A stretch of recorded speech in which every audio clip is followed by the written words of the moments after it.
Hello. I'm filming like this because my camera man that I'm using for newer videos is currently working, and I didn't know I was going to have this vehicle today, mainly because this is a courtesy car from I'll just say Honda. Since I haven't actually got their approval, so I'm going to be filming this, and hopefully that I can just say thank you afterwards. Anyways, it's fine. I don't think it's going to be a bad review. I think it's going to be a good review.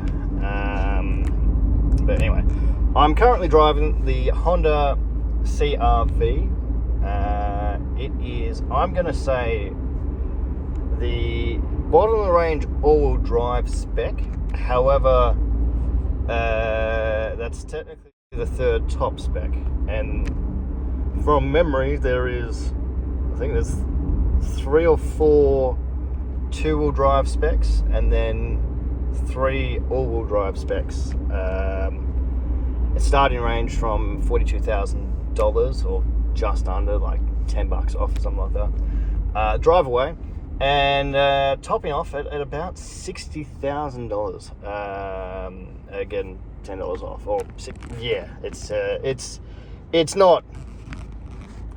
It's funny because on the side of the door here, from the company it comes from, it's stating that it's under $50,000, and they're not incorrect. It does start from, as I said, $42,000, but it does also knock off at about $62,000. Now that is a hybrid, where the current one I'm driving is not a hybrid, which, yeah, it is. It's just not a hybrid.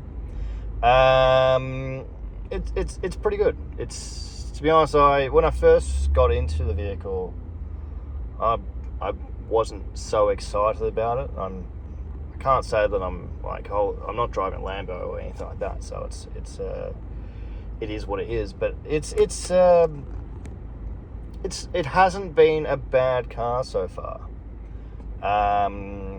It's not as comfortable as I would like, mainly because I feel that I'm thinner than maybe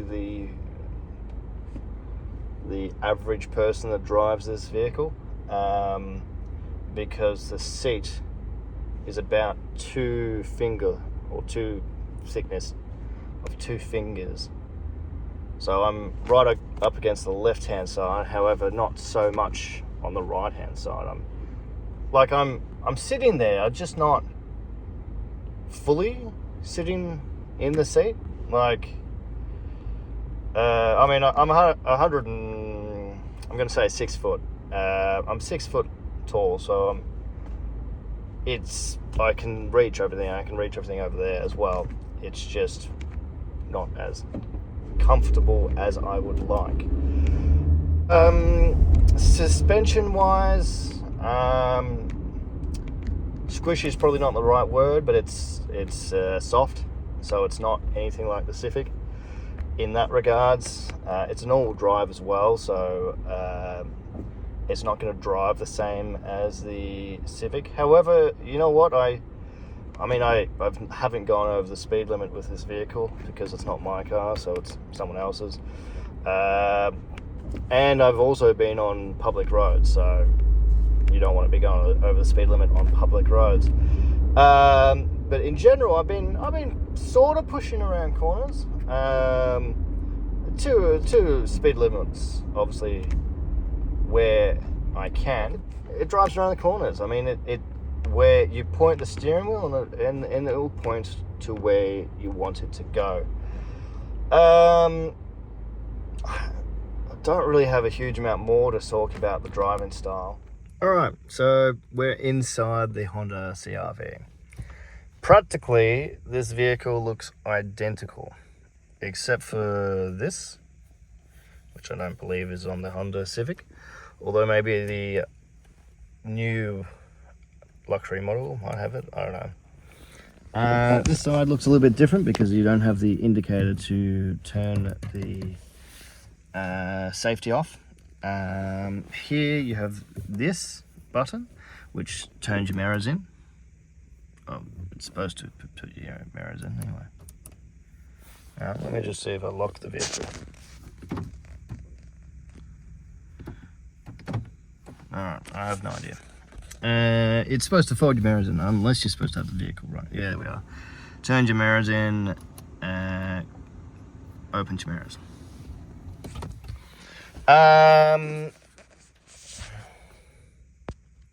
Yeah, so you've got the inside, you've got a nice sort of plastic feel here.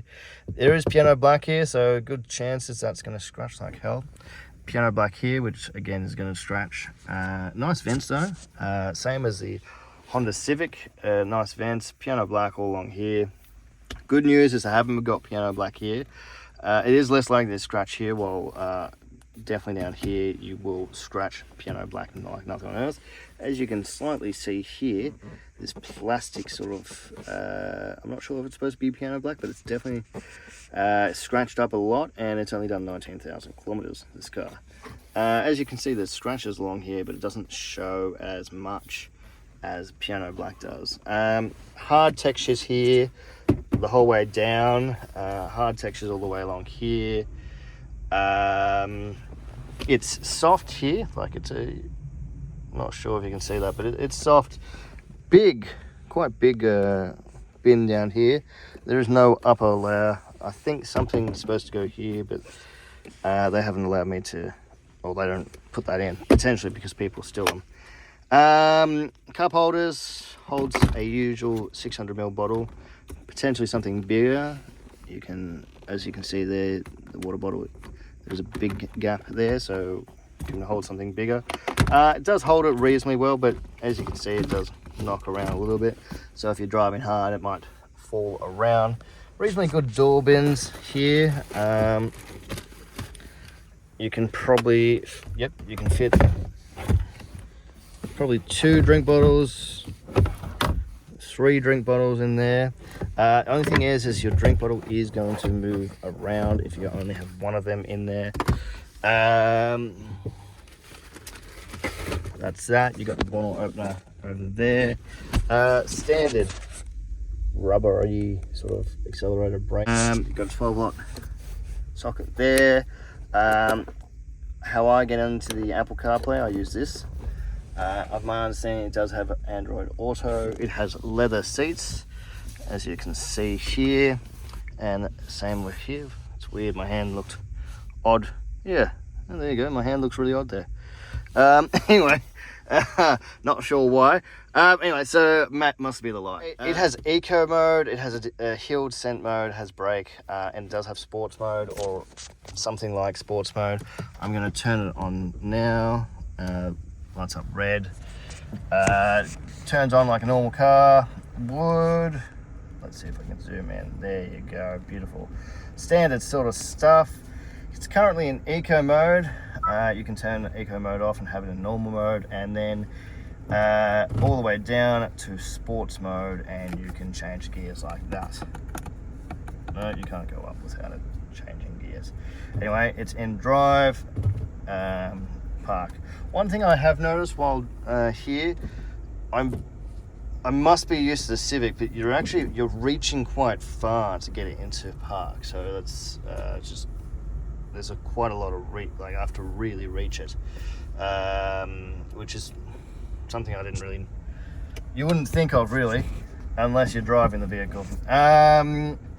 Again, you got your modes, you got your auto, you got your phone, you got your navigation, speed alarms, which I hate, but they put it in because it's sort of card they give away to people. Driver's attention, all-wheel drive, torque, distribution. You got seat belts, maintenance, safety support. Now, safety support is the one that you do want to use if you want to remove the sides on it. You understand what those sides are. It's the thing that when you're driving along out of nowhere, your steering wheel decides to pull you either left or right because it feels like you're going to fall off the road, when realistically speaking, you know what you're doing, and you're only going that close because maybe there's something on the road. It doesn't pick up those. Anyway, long story short, it's not perfect sort of setup. Anyway, I'm not driving it, so don't need to have that in. Going to turn the car off. Actually, before I do, you got your standard sort of features here, aircon, all that stuff. Great stuff because you actually got like buttons, proper buttons. You got heated seats here. 3, 2, 1, off. That's sort of much it there. Then you go onto the screen here. It does have Apple CarPlay for smart connection, but it doesn't really matter there. Trip computer. Now, I found this really odd because it's doing quite a lot of liters per 100 for the fact that this is an SUV that doesn't go off-road. So these are the figures. I mean, that's the average at 15.4. I mean, maybe the person driving it, because this isn't just me, this is multiple people, but I mean 15.4, that's amazing that how much fuel is being used there.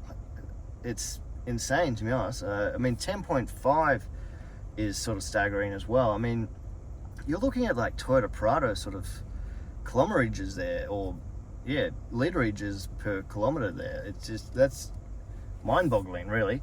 And then you go trip meter for B, and you're still near the 10s, like you're 9.9, 10, 11.6. I mean, this is insane. I'm doing a 9.4, so you can tell that I'm not driving heavily like these guys are. But still, I'm mind-boggled with the literage that it's doing per kilometer. So I end up borrowing someone's car, and I've got another video later on. But this is the average fuel consumption that I was getting, / people, or the person that was driving this vehicle was getting. So it's a lot less, and it's doing a lot better on fuel consumption. Anyway, so this is the interior of the vehicle. Doors open widely, as you can see, nice leather seats, and also the switches down the bottom there.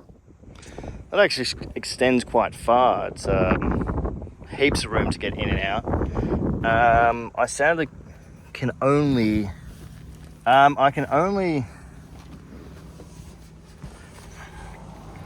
show you, but I mean that's heaps of leg room here, to be honest. I mean, look at that. Again, I'm 6 foot. Foot room's reasonably good. Heaps of flyers. 2 seaports there. Reasonable aircon here. Got some lights here as well, which is nice. The seats in the back, actually quite good. Can I show myself? I'll just pause it here. All right, so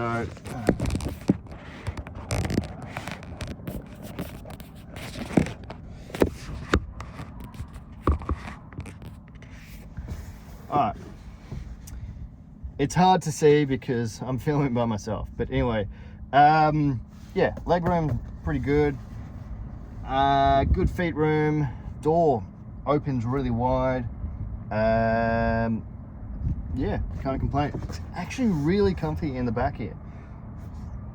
If I was to buy this car, I'd actually want to be in the back seat more than the front seat, because it's actually more comfy. It's more comfy here than it is in the front. Anyway, it's just, yeah, much more comfy in the back here than in the front. Yeah, I'll go around to the back. All right, so the big difference between this car and the Honda Civic, supposedly you can put your foot down here.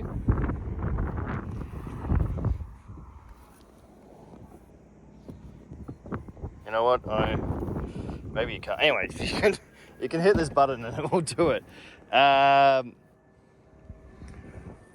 I'm not a massive fan of that. I prefer to just put the boot down. Anyway, you got a nice cover here.